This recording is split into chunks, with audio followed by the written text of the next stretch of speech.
السلام علیکم جی، حامد ادریس ایڈوکیٹ۔ دیکھیے جناب، جب اللہ تعالیٰ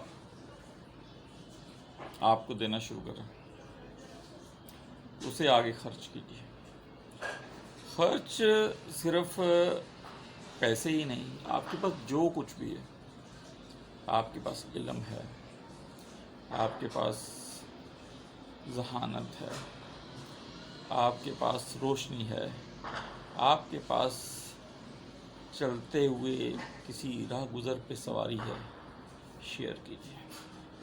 جب آپ اللہ کی نوازی ہوئی چیزوں کو شیئر کرنا شروع کر دیں گے تو آپ پر فضل بڑھ جائے گا، اور آپ دیکھیں گے کہ آپ جو خرچ کر رہے ہیں اس سے دگنا تگنا آپ کو عطا کیا جا رہا ہے۔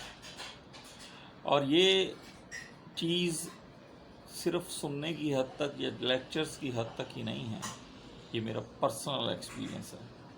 جس دن میں نے خرچ کرنا شروع کیا مجھے بہت نوازا گیا۔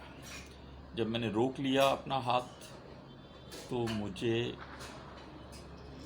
نوازنا بند کر دیا گیا۔ تو جو کچھ بھی آپ کے پاس ہے، آپ کے پاس علم ہے، اپنے شاگرد کو کھل کے دیجیے۔ آپ کے پاس رزق ہے، اس میں اضافہ کیجیے، اس کے کھانے والوں میں اضافہ کیجیے۔ کبھی دسترخواں سجائیں تو حضرت ابراہیم کی سنت کو پورا کیجیے۔ آپ کو معلوم ہے کہ حضرت ابراہیم بغیر کسی کو اپنے دسترخواں پر شامل کیے ہوئے کھانا نہیں کھاتے تھے۔